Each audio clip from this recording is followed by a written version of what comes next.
mhux messaġġi dawk qabli. Jiena u ġejja fil-karozza ma' raġel u ma' tifla kien hemm traffic. Qed ħan ixela ħan naraw għax hemm Johan qabilna, diġà u kwart, iżgur di ħaqbeda. U l-ewwel li ma nara t-titlu. Il-fidi tiegħek fejn qiegħed fiha. Qedlu l-laħwa tkompli ma tagħna. Għalli veru, melax, ta' Brendi inti qiegħda fejn il-fidi tiegħi mhijiex moħbija u tiegħi il-fidi teleb kull ostaklu. U bdejna kollha, insomma nista' kważi ma nipritka xejn għax qalu kollox li kelli ngħid jiena. Imma nħobbkom xorta, ħuti, intom x'intom. Il-mulejje. Mela, l-ewwel ħaġa jew ħalli inqumu titolbu miegħi wkoll għal dan il-messaġġ. Nixtieq billi l-ewwel nirringrazzja bil-qudiem l-ommi u l-missieri spiritwali, il-pastors tagħna li jafdaw fija għal din is-sija biex inwasslilkom il-messaġġ mingħand il-mulej. Glorja lilek mulej qaddis u nirringrazzjak tal-li wassaltni fejn qiegħda llum missier. Grazzi Spiritu Santu li diġà qiegħed hawn tippreparani biex tieħu over inti ta' dan il-ħin. Użani għall-messaġġ tiegħek ħu over ismih biex inkun sensittiva għalik u ħalqi biex joħroġ biss kliemek għal glorja kbira tiegħek mulej qaddis nitlob dan f'isem Ġesu Kristu. Amen. Fidi. Tistgħu tpoġġu bil-qiegħda ta'. Kelma jibsa fil-verità meta nħarsu llum se nħarsu fl-affarijiet fin-natural u fl-affarijiet tal-mulej. Għaliex l-ostakli għax kemm hu iktar kemm aħna li din fil-Kristjaneżmu kif qalu ħuti diġà qabli illi ngħaddu minn testijiet kuljum u nkunu ħanċedu.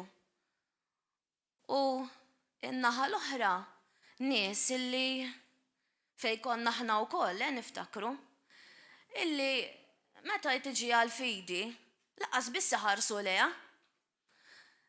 Hawnhekk ħansemmiha lili personali għax jiena m'għandi xejn kif qalu ħuti m'għandi xejn iktar minnkom illi jiena daw fuq. Anzi, onestament iktar kontabbli.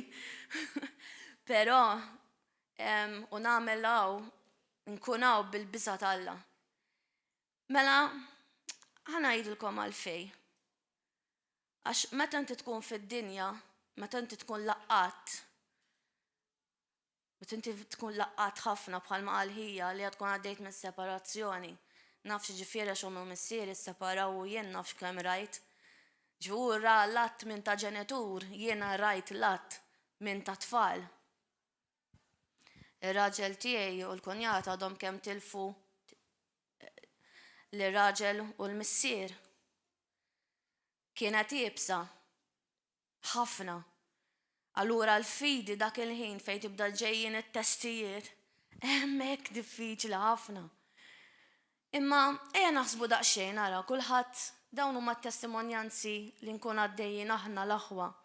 Ma naraw kull wieħed u waħda minnkom kulħadd jaħseb minn dak kollu li għaddejjin minnu. Sewwa. Kif se nagħmlu biex nimxu l-qoddim? Jekk naraw x'inhu għaddej madwarna, qed ngħixu fl-aħħar żminijiet. Definitely. Ħanġib eżempju fuqi, ma kulħadd kif qed jara il-personalità tiegħu x'hemm illi għadu qiegħed jiġi ttestjat fuqu. X'hemm x'inhi l-weakness tiegħek. Meta nħares Fabien meta ġejt hawnhekk 11-il sena ilu, l-aħwa x'differenza, laqqas biss kont nimmaġinani naqbad Mike biex nippretka. Fatti kien hemm moħħ konna din nitkellmu magħha l-bieraħ, qalt li lejjen għal Mike ma naqbdux bdejja kienna bodu. Qedtela tgħid hekk għax bħalek kont ngħid jien. Qedtela ġifieri tant xtejt għax ikun qed jippreparak. U l-fidi kienet mill-iktar ħaġa jibsa li rid jaħdem miegħi il-mulej. Fidi kelma jibsa għal fatt li magħha imur kliem qiebes. Meta tfittex fuq għall-kelma fidi inti tara li trid taċċetta, temmen, konfidenza, konvinzjoni, tama, lealtà u verità. Mela meta inti tkun fid-dinja, daw jiena l-ewwel waħda, l-ebda waħda ma kelli. Ħlif waħda il-verità għax minn dejjem kont nobgħod il-gideb.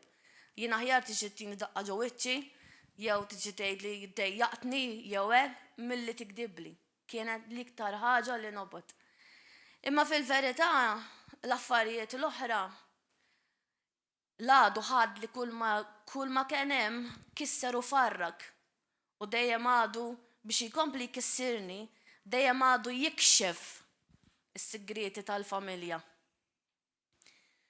Sigreti jibsin fej tibda tara, tibda tgħid mela mhux tab xejn jien għaddejja minn dawn l-affarijiet, mela mhux tab xejn illi kelli jiena bħala Kristjana issa ngħid kelli dawk is-seħħtiet fuqi ma stajtx nieħoroh u qatt ma stajt inkun f'relazzjoni, qatt ħadd ma seta' ħares lejha bħala Fabien biex iħobb għax jiena dejjem fittixt il-bniedem. U bħalma r-raġel tiegħi qal li ommu bdiet dejjem żerat il-kelma ta' Kristu, jiena wkoll dejjem insemmija, in-nanna u ommi avolja is-sitwazzjonijiet tal-familja dejjem żerrija li grandi nħares lej Kristu dejjem hemmhekk kienet. Imma llum grazzi mulej sqewwieli u nirringrazzja lil pastors tagħna illi baqgħu telqu kollox u baqgħu hawn.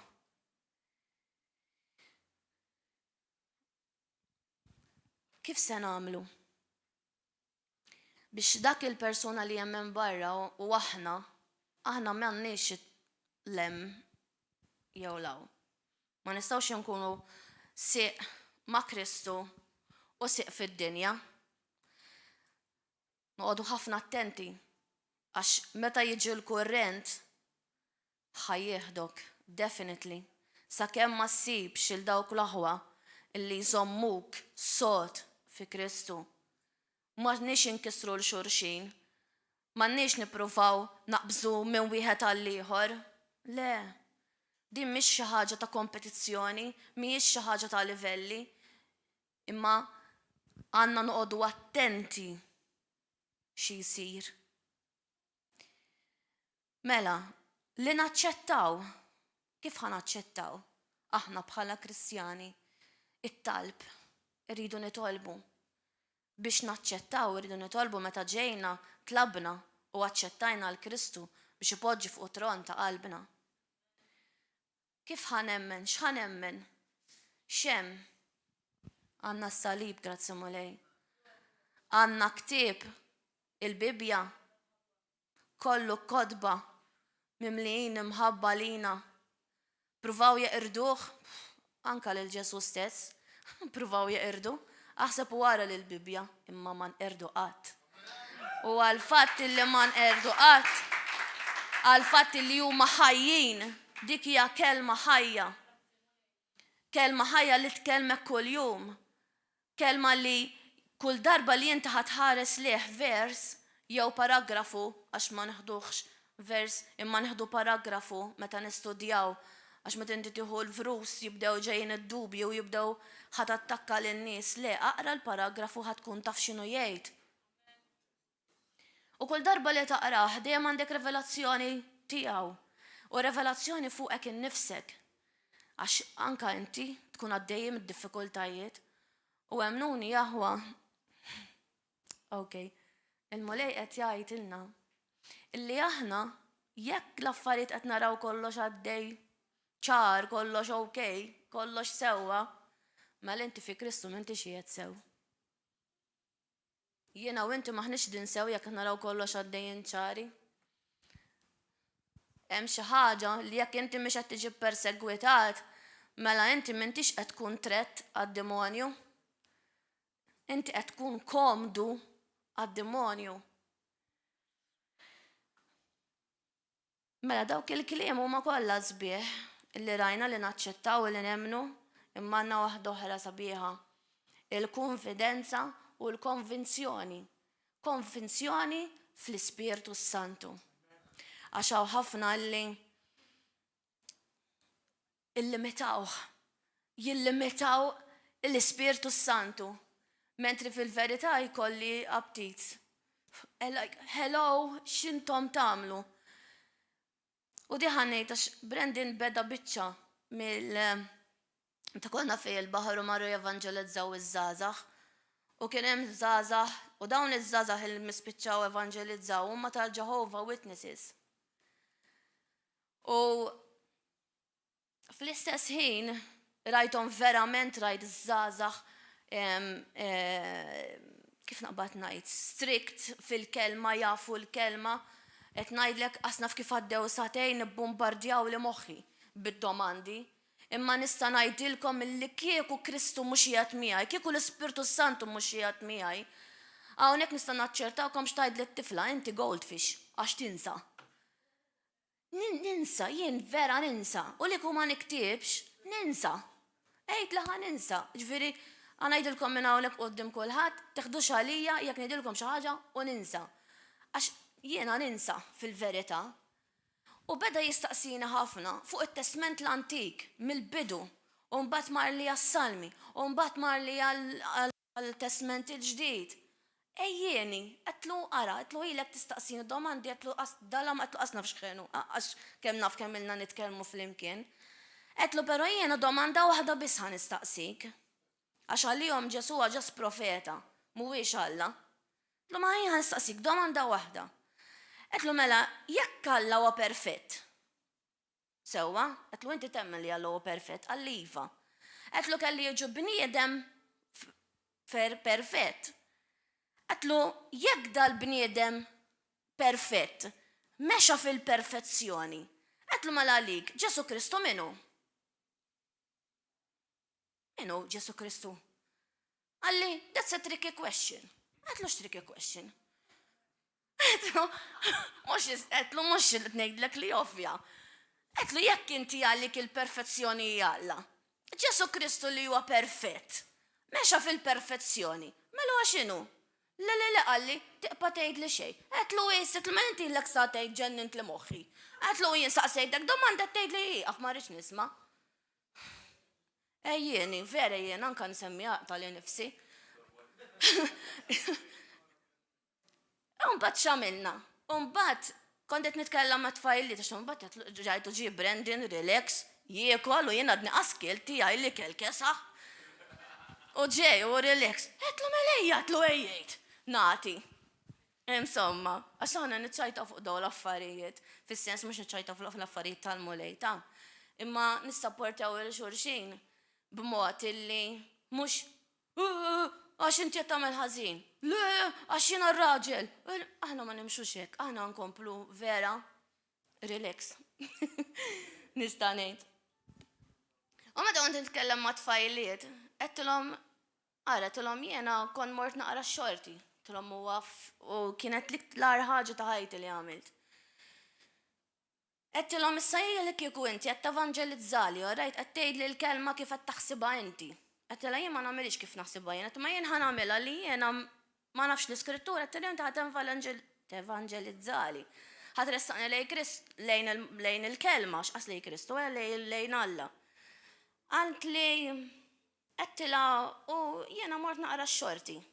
Tala jien qed nagħmel parti minnkom, jien qed mort naqra x-xorti. Qedtilha inti x'tagħmel miegħi kieku? Qedtilha bħala oħti fil-mulej, qedtilha x'ħad tagħmlu miegħi? Le qalt li dawk jieħdu ħsieb l-elders, jien ma nagħti tara ma tagħtix kasi. Qedtilha inti mhux ħadd titlob miegħi? Le qalt li dawk ma jsirux. Qedtilha ma ssirx. Qedtilha jien x'nagħmel allura? Qalt li jekk ikun ħakmek id-demonju, qedtilha mela l-awtorità tiegħek fejna. Le qalt li m'għandix. U letteralment ġabuh nisħinejt li ġabu l-Ispirtu Santu fix-xejn. Qas jikkalkulaw l-Ispirtu Santu. Is-solem mitt għalihom. Mhuwiex jew waqaf sal-apostli. Le, qed jgħidlek Ġesu għallek illi għalilna illi x-xjuħ tagħkom ħaj jipprofetizzaw u joħolmu u wliedkom ukoll ħallu tfal jiġu għandu għejdu li tfal, inti titteġi tiġi bħal dawk it-tfal għalilna b'dik il-qalb. U inti tgħidli. Ma għandu nżommu għammi fit-talb il-daw n-nis.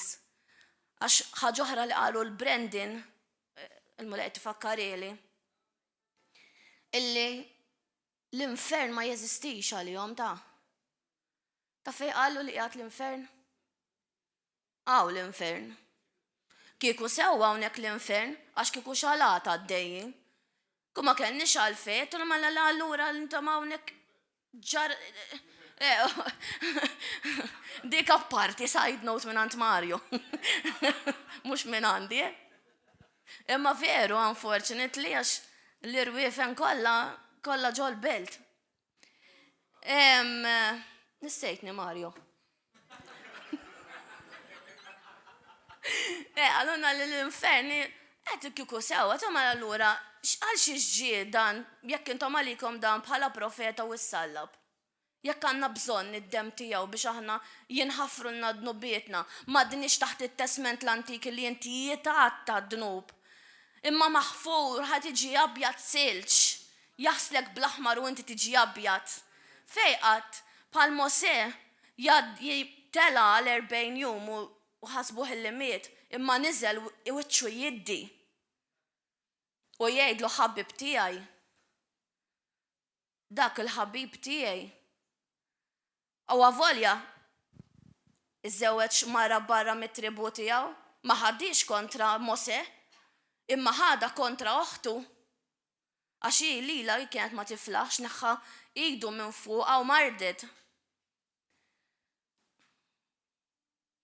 Ara ġejjin, u aħna fil-mulej, dawn nies fil-mulej mexew wara l-mulej bil-fidi, għax jina l-testament l-antik naraħ ktib tal-fidi, għax kellhom xejn, aħna l-lum imberkin għanna f'kull lingwa u translation u kelma tinspjega aktar minn oħra, daw xejn, jisimaw leħen u jimxu. Dubju. Dik l-ewwel waħda. Biża, rabja, rebellioni, gburija, supervja, stramberija u daw kollha, unfortunately, għadek issibhom fil-Knisja. Aħna bħala aħwa ma rridux nimxu f'daw l-affarijiet, aħna bħala aħwa irridu naċċettaw. Mela jekk ħanaċċettaw jew ħanimxi bil-fidi, jew ħanimxi fid-dubju fil-biża, jew fit-triq tan-nofs, daqqa nħossni tajjeb u daqqa nħossni minix. Sejra hekk niġi sisik. Ma nistawx namlu daw l-affarijiet. Aħna rridu nelbu kull ostaklu. Bis-saħħa tiegħek, jekk tgħidli bis-saħħa tiegħi ngħidlek, sejra definitely ħafna żbaljat jew żbaljata. Għax jiena narani li jiena li kieku mhux l-Ispirtu Santu kull jum miegħi, jien kif nidħol fil-karozza ngħidlu bonġu Spiritu Santu. Bonġu Spirit, għax tajtu nickname, għetlu Spiritu Santu twila wis. Għetlu għanidlek bonġu Spirit. U ġili batnejt laqqasni għaf. U ġili ngħidlu għandi għabtit nuqot sa' kem nasal il-xol fil-kwiet miegħek, imma basta naf li għaw il-prezenza tiegħek fil-karozza. Imma jkellimni u jatini u nħu pjaċir fejn edha x-xol li nkun nista' nevanġelizza.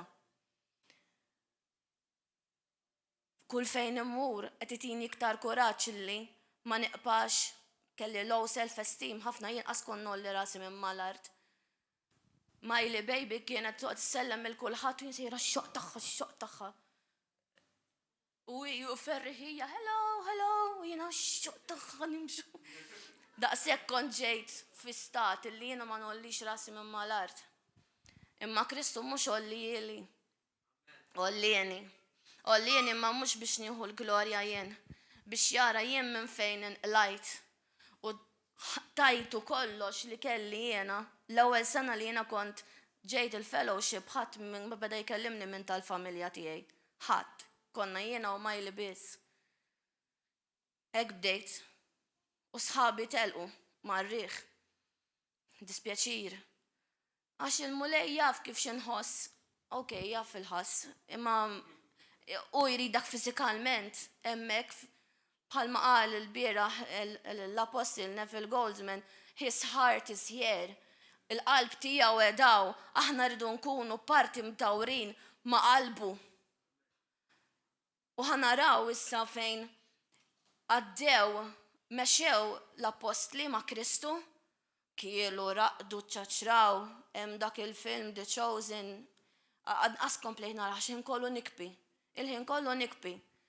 Għax vera mistaqalbu, grazzi molej, il-mara ta' tnixxija ta' d-dem, x'ħin smajtu jiġi fuq qudiemek hekk żammewh mal-kamera u jitkellem daqshekk kpejt u nikbi, il-ħin kollu nikbi.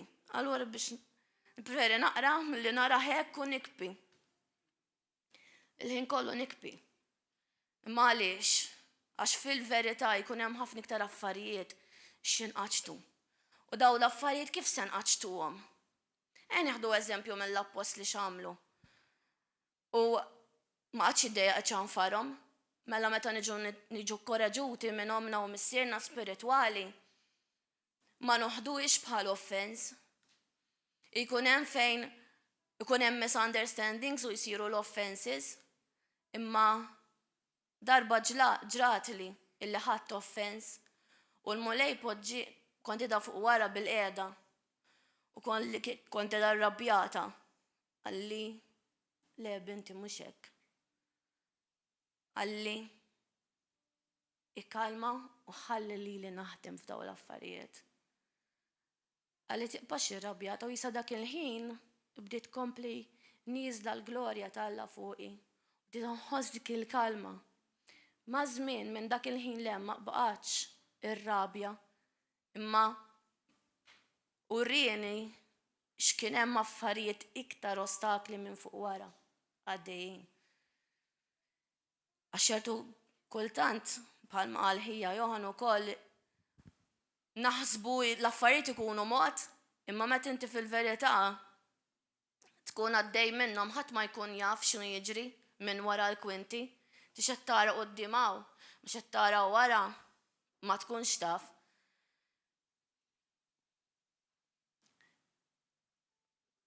Mark 16 huwa kapitlu li hu verament tal-qalbi, illi vera li jien għandi nħares il-qoddim, għax jekk Alla tiegħi mhuwiex illimitat, mela dak li jgħid f'Mark 16 mhuwiex għall-apostli. Sorry ħuti, mhux għalikom biss, għalija qal ukoll. U għalikom qal ukoll, u għal uliedkom qal ukoll. Ejja morru Mark 16, vers 12. Wara dan wera ruħu taħt sura oħra li tnejn minnhom huma sejrin bil-mixi lejn ir-raba u huma reġgħu lura u taw l-aħbar lill-oħrajn. Imma lanqas lil dawn ma' minnhom għax jekk naraw naqra qabel naraw lil Marija memnuwiex meta marret tgħidilhom illi rat il-Ġesu. Fl-aħħar wera ruħu lil 11 stess waqt li kienu fuq il-mejda u ċanfarhom. Awċ. Ġifieri ma aslaqhom naqra hello kif intom u hekk, ċanfarhom mill-ewwel. Talli kienu nieqsa mill-fidi u hekk rashom iebsa li ma jemnux lil dawk li kienu rawh wara li qam mill-mewt. U qalilhom mela l-ewwel ċanfarhom. Imma mbagħad xorta tom il-missjoni f'ħajjithom. Wow, that's amazing. Ġifieri, ara kemm vera dak li qalu ħut illi meta l-mulej ikun qiegħed miegħek, awwal inti tisbalja, ma jitilqekx. Jgħidlek jiena xorta rrid inkompli nużak, bil-fidi. Imqari jekk tkun daqs dik iż-żerrija tal-mustarda, jien waslek iktar il-qudiem. U qal li ħanamlu iktar affarijiet iktar minnu. Kemm hu iktar bombastika din il-ħaġa. Għandi għabrit namel bħal kert, nibdaw werza u najat bħalissa. Għax dawk huma affarijiet. Llum ħsibtlu ġejtlu biċċat. Did-darba. Għax ma tkun qed tippretka fuq il-mulej, jkollok aptit. Għaliex minnhom x'temnuhom daw l-affarijiet, jkolli aptit moħħi ndaħalulhom ġo moħħhom. Jew dak li jiena nkun smajt, dak li jiena tallimt minn ommi u missieri spiritwali, jinkun irrid nagħtihom ma kif ħan għamel, daw ma jridux jifmu. Testimonjanza tiegħek. Kif iġġib ruħek, kif ħanġibu ruħna jiena u int? X'ilmin qed inħalli jidher il-persuna li jien fil-fidi? Jew il-persuna tad-dinja li ħaniġi kollox happy go lucky. Imma jekk qed nuri dak il-bniedem ta' happy go lucky, imma tnuri l-Kristjaneżmu, hemmhekk hemm biċċa xogħol jibsa. Għax ma tistax daw l-affarijiet id-dinja, id-dlam u d-dawl ma jmorrux flimkien. Id-dlam jitfi id-dawl. Imma nfakkarkom xejdilna l-mulej id-dawl jeleb l-dlam.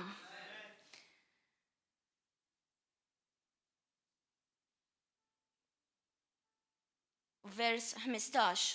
U għalilhom, morru fid-dinja kollha xandru l-Evanġelju lil ħolqien kollu.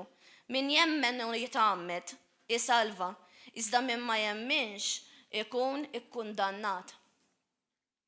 U dawn huma s-sinjali jisieħbu lil dawk li jemnu. Fismi jkeċċu xjaten, jitkellmu bl-ilsna ġodda, jaqbdu srib bidejhom u jekk jixorbu xi xorb li jġib il-mewt ma jagħmlilhomx ħsara, qiegħed idejhom fuq il-morda u dawn ifiequ. Wow, xi ġmiel ta' kliem. Mela aħna x'qed narawhom daw kollha? Mela l-Ispirtu Santu mhuwiex illimitat. L-Ispirtu Santu hemm miegħed għax Ġesu Kristu mhux jietaw. Ġesu Kristu tela fuq il-lemin tal-missier għax hekk jgħid vers 19 u hekk il-mulej Ġesu wara li kellimhom kien imtella fis-sema u qgħad fuq in-naħa tal-lemin ta' Huma mbagħad marru jippritkaw kullimkien, il-mulej kien jaħdem magħhom u jwettaq il-kelma bil-mirakli li kienu jsiru magħha. Ġifieri mela aħna għarridux nkunu limitati. L-Ispirtu Santu ħajjejna għax jekk inti qed tiżbalja ħajbeżbiżlek widnejk. Jekk hemm xi ħaġa li inti trid twassal bħalma ġara għalija li għamilt satejn ma tal-Jehovah's Witnesses, believe me, ma nafx minn fejn beda ġej l-affarijiet u l-iskritturi li fhem minnhom qedlu kif qedtilkom qedlu moħħi għajjejtuli fil-verità ma l-Ispirtu rid ikompli pajati. Għaliex għax inti meta tkun qed titma' lilek innifsek bil-kelma talla, inti l-kelma talla hija ħajja u mhijiex limitata. Għalhekk il-fidi ħatteleb kull ostaklu. Il-fidi teleb l-ostaklu mhux il-bniedem. Aħna niġu u nwaslu l-kelma u nwaslu dak li jrid il-mulej u nkun bħalma għamilt jiena sassatejt ta' dal-għodu ma stajtx norqod u rrid nerġa' nqum fis-sitta u rrid nqum fil-għodu nipprepara l-affarijiet biex nitilqu l-barra. Imma bqajt nirċievi, tiqpa' tirċievi, jekk verament inti tkun trid il-mulej ħajatik. Għax m'għandux limitu, aħna għandna l-limitu, għalhekk hemm kulħadd huwa differenti, għalhekk il-dak kulħadd huwa differenti jiġi il-ġisem ta' Kristu. Mela jew flimkien nimxu bħabel wieħed u nimxu wara xulxin u minn hemm waqa' u mhux inħalluh mal-art.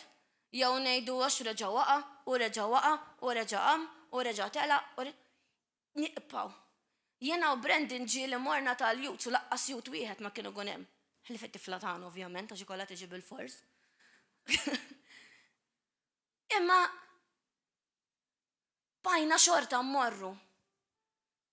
Fis-sajf ġew il-parents bdew jaħdmuna aħna l-jut. Okay. Għax bdew jieħdu gost magħna. U bdew jixxierku magħna, bdew isiru jafu iktar lilna u niċċajtaw flimkien, nikbu nitqu flimkien. U għamel ħafna dan is-sajf, rajtu, għaliex meta ġejn iktar close mal-parents iż-żgħażagħ bdew iktar ikunu iktar xolti, iktar jinfetħu għal-mulej. Għax raw li hemm iktar għaqda qed jaraw aħna minn aħna bħala leaders illi għandna l-biża' tal-mulej. Taħsibx li nagħmluh biex nieħdu glorja jew niftaħru.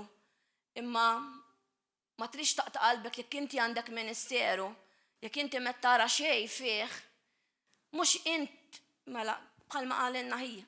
Għawet tara kollox. Aħna qed naraw li m'hemm xejn. Imma minn wara il-mulej, bħalma qal Brendan ukoll, it-testijiet ma jiġux għal xejn. Inti waqt it-test, it-teacher joqgħod kwiet. Għax inti trid tikteb, inti trid tagħmel l-eżami, it-teacher ħajqgħod kwiet. Imma Alla mhux biss joqgħod kwiet. Alla jkun diġà jaf xemm ġej. Imma l-għadu jrid jipprova jagħtilek għajnejk u jkissirlek dak li inti hemm għalik u għalija ovvjament.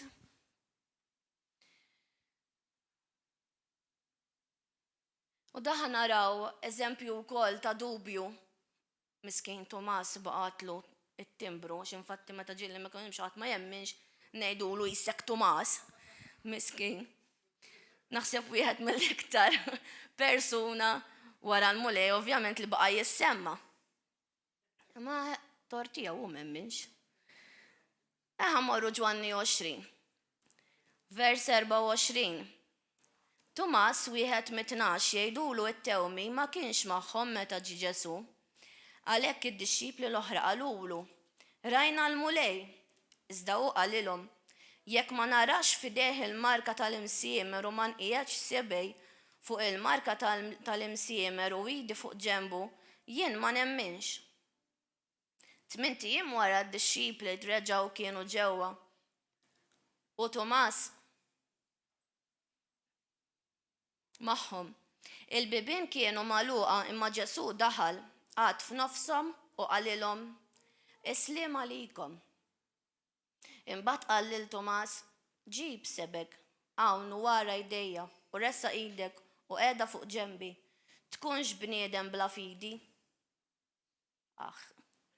Jiġi jgħidilek ġew wiċċek, tkunx bniedem bla fidi.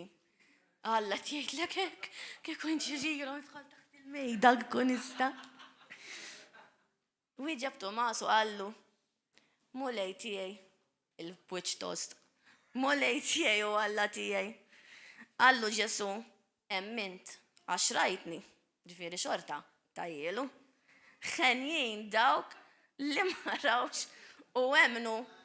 Mela ħenjin aħna li ma rajniex u emminna. Qed nimxu fil-fidi.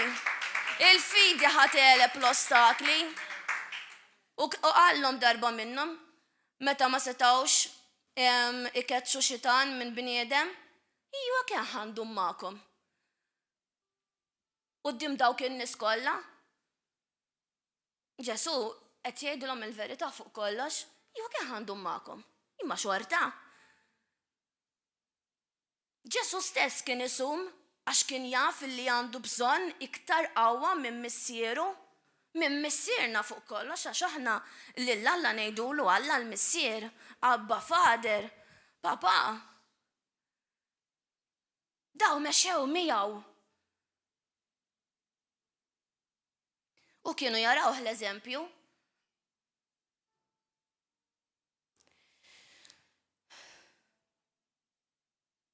Ħafna minna diġà aċċettajnieh hemm minna fi Kristu, ħallejna lil min jitlob fuqna, ġejna konfidenti u l-mulej poġġa fuq tron ta' qalbna. B'konvinzjoni hemm minna fl-Ispirtu Santu u ma ċħadniex. U kif għedna għal dawk li msejknin li jillmetaw u jċaħdu lill-Ispirtu Santu.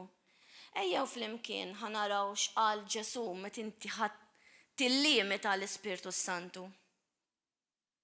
Immorru Ġwanni 16. Dawn il-vers wieħed. Dawn il-ħwejjeġ qedtomkom biex ma titfixklux. Ikettxukom il-barra mis-sinagogi. Mhux biss imma tasal is-sija meta min joqtolkom jaħseb li jkun qiegħed jagħti qima lil Alla. Dan jagħmluh għax la jarfu lill-missier u lanqas lili. Imma dan kollu għedtulkom biex meta tasal is-sija li jagħmlulkom dan tiftakru li jien għedtilkom. Dan mettulkomx mill-bidu għaliex kont għadni magħkom issa sejjer għand dak li batni u ħadd minnkom ma jistaqsini fejn sejjer. Imma għax qedtilkom dan qalbkom imtliet bin-niket, madankollu ngħidilkom is-sewwa, jaqblilkom li jien immur. Għaliex jekk ma mmurx id-difensur ma jiġix għandkom. Imma jekk imur nibatulkom u meta huwa jiġi juri lid-dinja li għandha żball dwar id-dnub, il-ġustizzja u l-ġudizzju. Id-dnub fil-li huma ma jemnux fija. Il-ġustizzja fil-li jien sejjer għand il-missier u intom mintom se tarawni iżjed. Il-ġudizzju fil-prinċep ta' did-dinja huwa ġa kundannat. Hawnhekk kien għadu ma mietx il-mulej. Ġesu fil-ġisem. U kien diġà qed jgħidilhom x'ħajsir minnu. Mela da qed jipprofetizza fuq innifsu. Da jaf x'ħajjiġrilu. Mela la jaf x'ħajjiġrilu. Mhuwiex Alla dan. Vers 12, baqa li ħafna ħwejjeġ ngħidilkom, imma lissa ma tifilħux għalihom. Meta jiġi hu l-Ispirtu tal-verità, iwassalkom għall-verità kollha. Għaliex hu ma jgħid xejn minn tiegħu, imma jgħid dak li jisma' u jħabbrilkom il-ġejjieni. U jagħtini glorja għaliex jieħu minn dak li hu tiegħi u jħabbru lilkom. Dak kollu li għandu l-missier huwa tiegħi, għalhekk qed li jieħu minn dak li hu tiegħi u jħabbru lilkom. Mela ma rridux nillimitaw. Ħaniġu persegwitati, qed niġu persegwitati, il-Knisja tiġi persegwitata, il-pastors tagħna qed jiġu persegwitati għaliex huma qegħdin il-wiċċ tal-Knisja fid-dinja, ovvjament aħna nafu li huwa Alla, imma fin-natural għandna l-pastors tagħna fuq quddiem. Aħna kemm qegħdin vera l-backbones tagħhom, kemm qegħdin vera nkunu illi aħna meta mmorru fuq il-post tax-xogħol ta' aħna nuru aħna min aħna fi Kristu, min huma l-vera nies ta' River of Love u mhux kif ipenġuna. Ġimgħa l-oħra kien hemm persuna fuq ix-xogħol u beda jistisini mistoqsijiet fuq il-pastor. Imma ħassejtni komda li jiena nista' nirrispondih minnu verament il-pastor tiegħi u l-ewwel ħaġa li jgħidlu kienet di. Għax jekk jiena bint il-pastor, mela jien ħa nirrifletti minn hu missieri. U min hi ommi ovvjament fl-ispiritwal. U għedlu inti ħares lejja, għedlu inti kif tarani nitkellem fuq il-gays li jiena nħobbhom, għandhom jgħixu ħajjithom, għedlu minti qbilt, għedlu int stessa għatli li ma taqbilx li jaddottaw it-tfal għall-iva. Għetlu m'hemmx differenzi bejnu u bejnek u bej il-pastor tiegħi.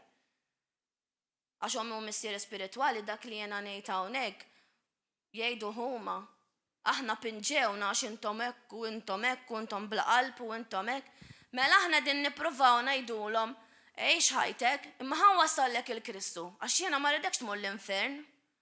Għax aħna nafu x'hemm huma jarawna koroħ. Imma aħna meta mmorru nkunu din weħidna nitolbu, nkunu din nikbu għalihom. Għax ikollok dak l-ġieħ għax inti ma tridx tara lin-nies imorru l-infern.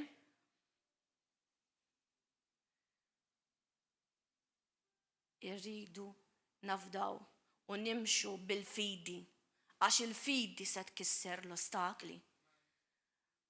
Ma jsirx ikissrilhom kollox, imma nitlob għal dawk in-nies biex jinfetħulhom għajnihom, Alla jkellimhom u jagħtu ħajjithom il-Kristu u jiġru fil-Knisja, jekk mhux hawnhekk ikun knisja oħra mhix problema, l-importanti li narawhom li huma ħajsalvaw. Għax Kristu anke fl-aħħar sekonda ta' ħajtek li jekk inti webbis qalbek u ħajkun hemm xi ħadd ħdejk illi qed iwassallek il-Kristu, inti dik il-mument illi tajt Ġesu għal-mulej, intlaqt il-ġenna. L-aħħar nifs li baqalek tal-ħajja.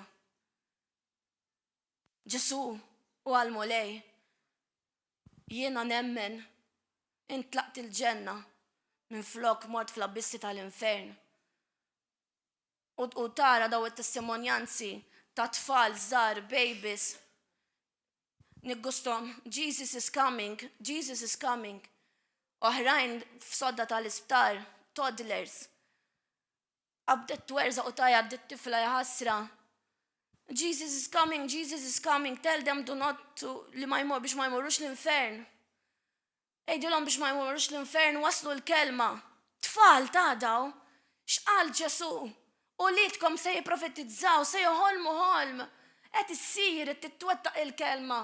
Bħalma qed issir li d-demonju ma jridx joqgħod kwiet għax jaf li wasallu l-ħin. His time is up. U minn flok baqgħu fl-infern qed jitilgħu fuq l-art. Għax hija mħabba. Ħobbu għamel li trid, jew ħobba għamel li trid. Imma tgħidlix biex timponili fuq uliedi. U jiena u Brendan bħala youth leaders żgur li aħna ħanoġġu minn quddiem fejn jidħlu tfal. U fejn jidħlu tfal minn dejjem hekk kont minn dukon żejra mill dejjem il-mulej kien qed jippreparani. Illi kont naqbeż għal sħabi tal-iskola, kien hemm teacher kien vera pervert. Kien joqgħod jagħtihom bir-riga biex joqgħod jismagħhom jgħidu jew għajma. U qatt f'ħajti ma kelli problemi ma' teacher fl-iskola, imma dakinhar ma flaħtux. U qomt għalih. Għadni form 3 naħseb. Asfel hu jitkellmu laqqas sħabbi tal-klassi. Ma jiena dak il-ħin vera arrabjajt għax ma flaħx iktar nara dil-perverżjoni għaddejja. Għalli dik possejrek għalli x'ħanibatek għand il-ħed. Għatlu mhux ħatibatni għand il-ħed, għatlu jien sejra għand il-ħed. Għatlu għax tifl oħra minn ġol klassi minn tisset miss, għatlu għax issa dejjaqt daw l-affarijiet. Dawk sħabi. Għatlu titrit li jkun jafu ħorix najat f'nofs il-kurutuf, niftakar. Għatlu trit, għatlu ħalli nsemma skola sħiħda jgħidulhom x'inti tagħmel. Idħol fil-klassi qallu, għatlu li jinsel għand il-ħed mhux għandhom fil-klassi. Qatt ma rispondejt teacher f'ħajti. Imma ħanaraw fejn Ġesu illi għalkemm aħna għaddejna u qed ngħaddu minn dan kollu, Ġesu għadda wkoll. Bħalma qal ħija, forsi m'għaddix, ma waqax. Imma Ġesu għadda. Araw x'qalulu f'Mark 3:20. Imbagħad mar id-dar u l-kotra reġgħet inġemmet, hekk li lanqas biss setgħu jieklu. Rabatu malli semgħu ħarġu biex iżommuh għax qalu li tilef moħħu. Rabatu, ħutu. Li Ġesu qed jgħidulu tlift moħħok. Il-kittieba, vers 22, il-kittieba li kienu niżlu minn Ġerusalem bdew jgħidu dan għandu fih il-Belzebub u wkoll dan bis-saħħa tal-prinċep tax-xjaten. Qiegħed ikeċċihom ix-xjaten u sejħilhom leħ u beda jkellimhom bil-parabboli. Kif jista' ix-xitan ikeċċi x-xitan? Maġina ma lejn sej kif jista' jkun? X'qed jgħaddilek minn moħħok? Jekk saltna tinqasam fiha nnifisha, dik is-saltna ma tistax iżomm wieqfa. Mela jekk aħna qed nippruvaw nżommu s-saltna, ħammorru kontra xulxin? Le, mhux ħammorru kontra xulxin, qegħdu nimxu l-qoddim. Vers 25. U jekk il-familja tinqasam fiha nfisha dik il-familja ma tistax iżomm wieqfa. Li kieku mela x-xitan qam kontra tiegħu innifsu u nfiret ma kienx jista' jżomm sħiħ, imma jkun wasal fit-tmiem. Ħadd ma jista' jidħol fid-dar ta' wieħed qawwi u jaħtaflu ġidu jekk qabel ma jkunx rabat lil dak li qawwi. Imbagħad id-dar jaħtafielu żgur. Tassew ngħidilkom, kollox jinħafrilhom lil ulied il-bniedem, idnu bietu d-dar kollu li jidgħu. Imma ara ġejja. Min jieqaf lill-Ispirtu Santu ma jkollu qatt maħfra. Jibqa' ħati għal dejjem għax kienu qalu għandu fih spirtu ħażin. Mela jaf flimkien ħalli inżommu fit u niqpaw nuru l-Ispirtu Santu minn huma li limitawx għax daw qed jaqraw il-kelma imma mhux qed ikollhom rivelazzjoni. Imma bil-fors mhux ħajkollok rivelazzjoni għax inti għalik il-kelma hija ġast ktieb u manwel u qed timxi miegħu and that's it. Le, huwa ħaj dak il-ktieb. Darba kellna ġuvni żgħir kien ilu hawnhekk u qalilna kif jista' jkun il-Bibja ħajja. U dak il-ħin qasfla ħna nitkellmu jiena u Brendan kif tħallna fi klassi ta' tfal. Konna fi klassi ta' tfal, bajna nħarsu liħ. Illu li jedna rridu nurruhom milli l-Ispirtu Santu hija ta' umana. Alla huwa ħaj, Kristu huwa ħaj. U li aħna ma nagħmlu xejn għax aħna jew biflus jew dak li hu materjal, aħna nimxu bis-saħħa t'Alla. U din nista' naraħħa fija nnifsi li jien ma nagħmilx dak illi x'ma nimmaġinanix kif qed issa nipritka hawnhekk, dan żgur mhux jgħid minni. U nista' ngħidilkom li hu għax qed inħoss ħanaqbad. Hawn nar kbir. Dak intom tridu aħna rridu nkunu flimkien hekk maqudin ma' Alla ħalli jmexxina hu minn dak kollu li aħna nkunu qegħdin għaddejjin u jinkixef dak kollu li ħadd ieħor jipprova jaħbi. Imma fajnel Alla mhux moħbi.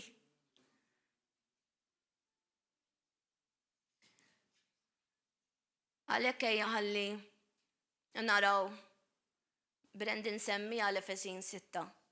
Imma aħna ħanaqrawha, ħanaraw x'irridu nagħmlu aħna.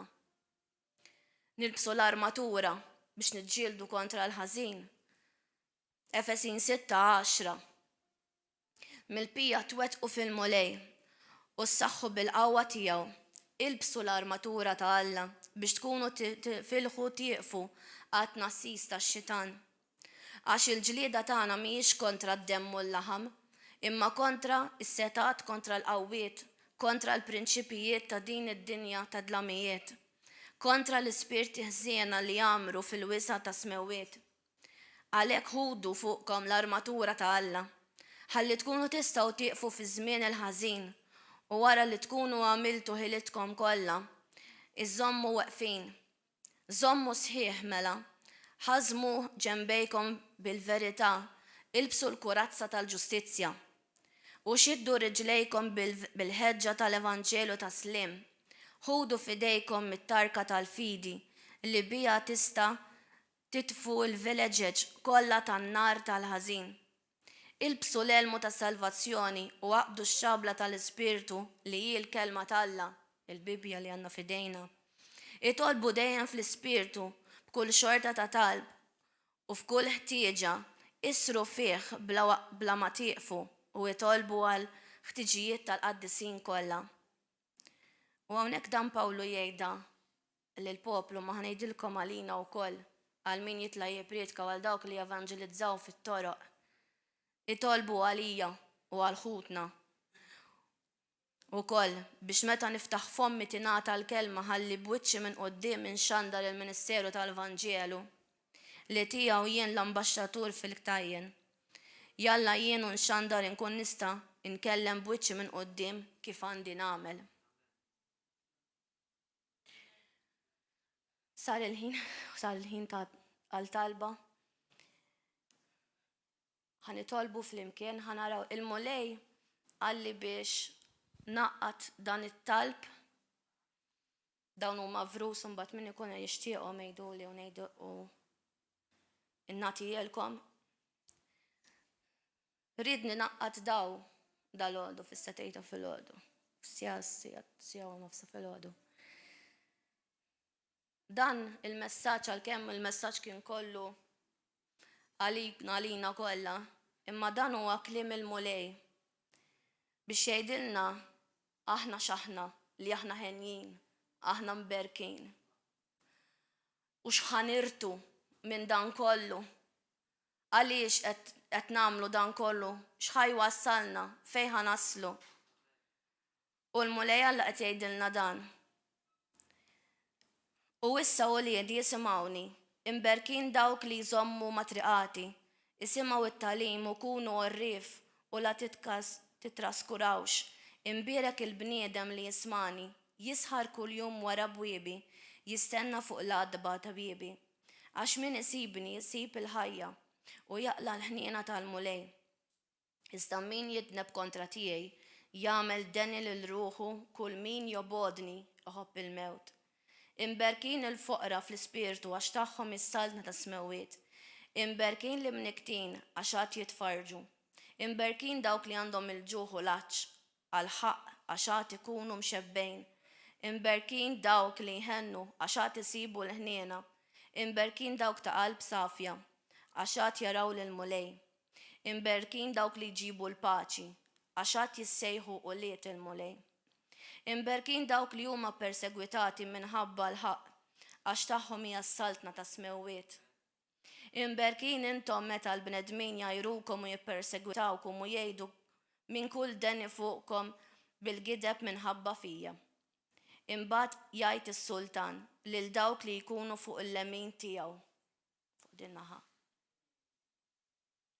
Ejjew jamberkin ta' missieri, irtu s-saltna mħejjija.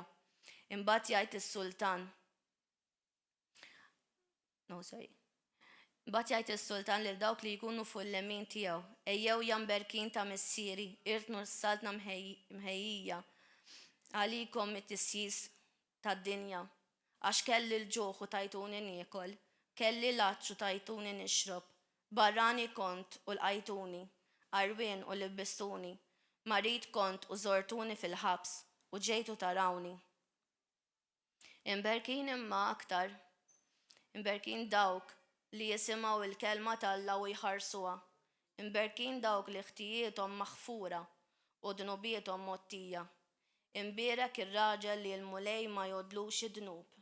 Imbierek min jaqraw daw u dawk li jisimaw il-klim ta' din il-profezija u jħarsu dawk il-ħwejjeġ li huma miktubin fija għax żmien u qrib. Imberkin huma dawk li huma mistednin għall-ikla tat-tieġ u tal-ħaruf.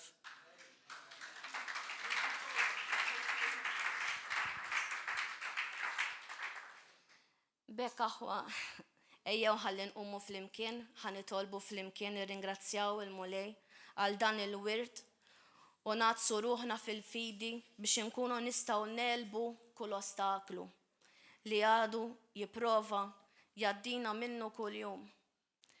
Imma nitolbu biex nibqgħu sodi sal-aħħar tat-tiġrija.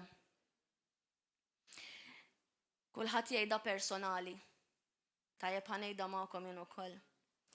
Ejn Mister Qaddis biex nibqa' nammar f'darek u nfaħrek għal dejjem. Tħallinix niġġarraf imma l-qawwa tiegħek tiqpa' fija, f'qalbi u fit-triqati. Ħallini nkompli ngħajjad bil-ferħ u nimxi fid-dawl ta' wiċċek, o Missier. Enni niqpa' sod, Missier, biex niqpa' nħares il-ħaq u nagħmel is-sewwa f'kull żmien. Infaħrek mulej fil-biża' ħalli li nitaxxaq fil-kmandamenti tiegħek biex triqati tkun blaħtija u nimxi fil-liġijiet tiegħek. Mulej Qaddis, inħares ix-xiedet tiegħek u nfittxek b'qalbi kollha biex blajnuna tiegħek it-tama tiegħi tiqpa' biss fik, insib l-erf u nikseb id-den tiegħek għal glorja kbira tiegħek. Nitlob dan f'isem Ġesu Kristu. Amen. Glorja għal mulej.